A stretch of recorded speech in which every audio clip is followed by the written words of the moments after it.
maior deflação da série histórica do IPCA. E o CPI, a inflação americana, fechou estável em julho. Maior alta do Ibovespa desde novembro de 2020. E o dólar fechou a semana com uma forte queda. Bom dia, boa tarde, boa noite. Eu sou Thiago Vilas Boas, estou aqui do lado do Bruno Monsanto, dividindo a bancada numa semana que tem um monte de recordes, né? Dá para ver aqui uma série de coisas importantes acontecendo. E já vamos direto aqui para o nosso primeiro tema, que é essa deflação aí, né? A gente tem um número que não foi uma surpresa, o mercado já esperava essa queda aí de 0,68%. Pode ser uma sinalização de que viveremos tempos mais calmos na inflação, porém, quando a gente olha o número por dentro, né, Bruno, você tem ali alguma coisa a ver com preços importantes do mercado, mas que tem ali o governo atuando forte, botando o dedo ali para poder trazer. Então fala para a gente sobre isso um pouco mais. Esse dado de deflação pelo IPCA, né, um recuo de 0,68% no nosso IPCA de julho, ele pode causar alguma confusão aí no sentido de, poxa, estamos livres da pressão inflacionária, preços de bens e serviços vão começar a reduzir agora? Vamos com calma, vamos entender isso aí. A gente teve uma influência muito grande da redução do ICMS sobre combustíveis, energia elétrica e outros itens que tem um impacto direto ali em todos os elos da cadeia de produção. São catalisadores da inflação, tá? Então isso foi realmente uma marretada ali, né, do governo tentando segurar preço. Isso acaba sendo comum, principalmente em épocas de eleições, sem entrar aqui na questão política.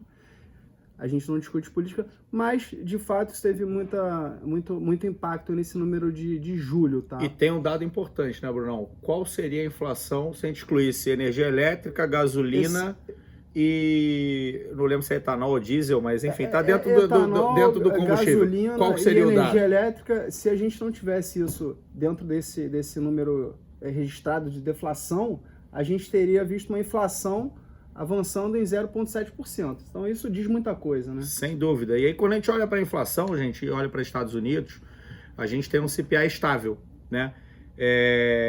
E obviamente que isso reflete uma série de coisas da economia, inclusive no mercado um pouco mais otimista de que o Fed vai precisar fazer menos esforço para conter a inflação, porque aí sim foi uma surpresa, o mercado esperava uma inflação. E tem um outro dado que é interessante disso, que é o seguinte: neste ano, janeiro, julho, os Estados Unidos passaram a ter uma inflação maior que a nossa. Isso é realmente uma surpresa. Acho que eu não era vivo, com certeza, a última vez que isso aconteceu, se é que isso aconteceu, tá, gente? Então me fala um pouco sobre esse dado lá dos Estados Unidos, Bruno. É verdade. Quando a gente olha dados, até voltando um pouco mais, né, pegando uma janela de tempo um pouco maior, quando a gente olha inflação nos Estados Unidos nos últimos 12 meses, a gente está vendo aí 8,5%, né? Então, quer dizer, parece que esse fantasma da inflação está começando, muito por conta do remédio amargo, né, que é a subida de juros, que os bancos centrais pelo mundo todo estão sendo obrigados a aplicar como instrumento de política monetária para segurar a inflação. Parece que está começando a surtir efeito, né? Então, a gente realmente viu aí um CPI no 0 a 0, que surpreendeu positivamente os mercados. O mercado ficou de bom humor com isso, porque, como o Thiago falou, isso coloca ali o risco de uma recessão causada por aumentos muito fortes dos juros lá nos Estados Unidos, uma recessão americana que já é técnica, mas poderia ser uma coisa mais persistente e acabaria virando aí, né, uma dor de barriga global, digamos assim. O risco disso acontecer tá mais reduzido, né? Não, perfeito. E como você mesmo trouxe, isso traz um bom humor para o mercado, né? Não obstante, como diria Eduardo Vasconcelos, isso reflete na nossa bolsa. E a gente tem aí a maior alta semanal desde novembro de 2020. Para quem não lembra, novembro de 2020 é o início da reabertura da economia no Brasil. Então a gente realmente tem um dado muito expressivo de alta, mas que não tem só a ver com isso. Não tem só a ver com o dado de inflação no Brasil e nos Estados Unidos. A gente tem, inclusive, alguns destaques acontecendo na nossa bolsa para que isso acontecesse. Então traz para a gente, Brunão, esses dados aí. Bom, vamos lá. Não dá para deixar de falar de Petrobras, que na semana passada anunciou a distribuição de dividendos muito parrudos, né? 88 bi em dividendos a serem distribuídos em agosto e setembro. E interessante é que hoje, que passou a ser uma data ex-proventos, quer dizer, quem comprou Petrobras hoje já está de fora desse próximo provento, mas mesmo assim Petrobras hoje deu uma disparada, subiu mais de 7%. Né? E tivemos também hoje um impacto positivo, varejistas importantes puxando também a bolsa para cima. Então a gente vê Magalu subindo quase 18%, Via Varejo subindo, agora não tem um número certo de cabeça, algo próximo acima de 10%. De 15, inclusive, se eu não me engano. Foram dados muito bonitos. Realmente... E interessante é que saiu o balanço, mas os balanços não foram tão bonitos assim. Como eu sempre digo, a economia é baseada em expectativas. E essa expectativa que o mercado tá realmente acreditando que a gente vai ter de inflação mais sob controle, aumentos de juros não tão relevantes, isso é muito bom para o varejo, naturalmente, né? Então a gente viu aí um resultado semanal muito bacana da nossa bolsa, o nosso Ibovespa subindo quase 6% na semana. Não, você falou sobre aumento de juros menor, mas na verdade a gente está falando lá de fora, porque aqui no Brasil hoje a expectativa já é de que talvez acabou o aumento, se estiver pequeno, e o segundo semestre do ano que vem, ou seja, em menos de 12 meses, o mercado já começa a precificar uma queda.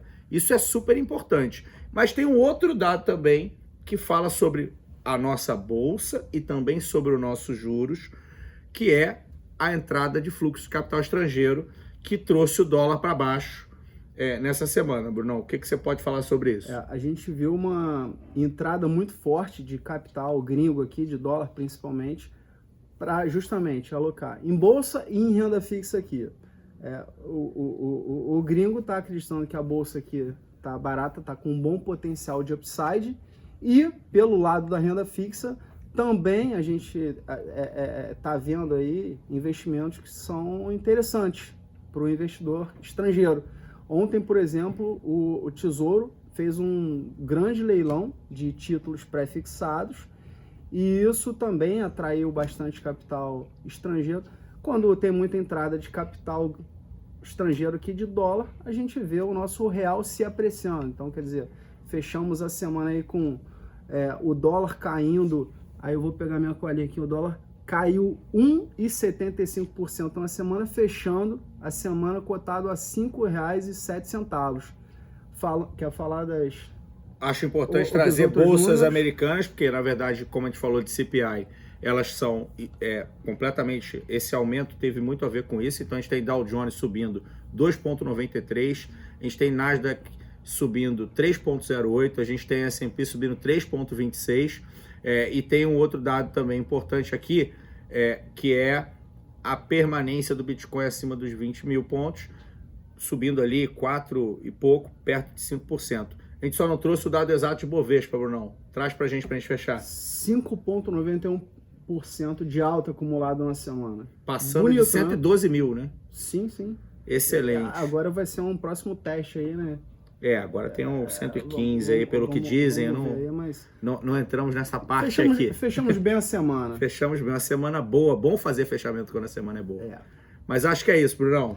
É isso. Pessoal, um bom final de semana. Aproveitem e não deixem de acompanhar a RJ Investimentos para ficarem por dentro de tudo que é relevante para o seu bolso. Exatamente. E divirtam-se. Um abraço.